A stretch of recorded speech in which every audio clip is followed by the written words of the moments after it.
You have very pretty eyes. Oh, thank you.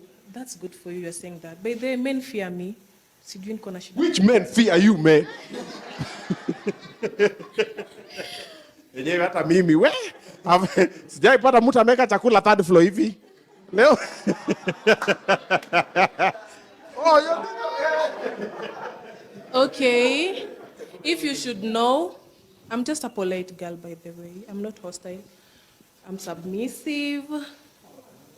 I'm just a cool girl, by the way. Lakini napitia shida kwanzia nikuwe mdogo, si makosa yangu, sijui penye ilitoka imbegu. I'm told it's hard to find a man. Hard to find a man like. Cha kwanza wananiogopa, hata nikitembea tao, manze, yo. By the way, yeah, pia kuandikwa kazi. Nilienda kutafuta kazi, they talk bullshit, like nitaumiza clients juu. Kwani ni kazi gani hiyo? Nimesomea cosmetology na beauty therapy, but I love acting and doing something like, lakini sijapata chance. I'm an introvert because naogopa kutoka nje, the way people look at me.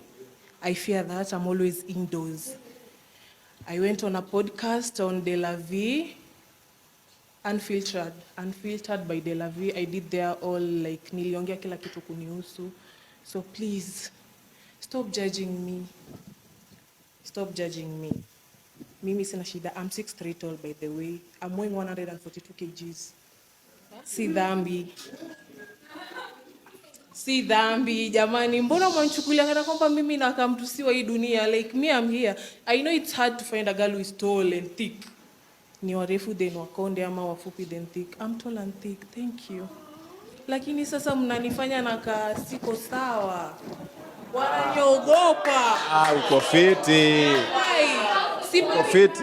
By the way, sipewi kazi. Okay. No one wants to give me a job.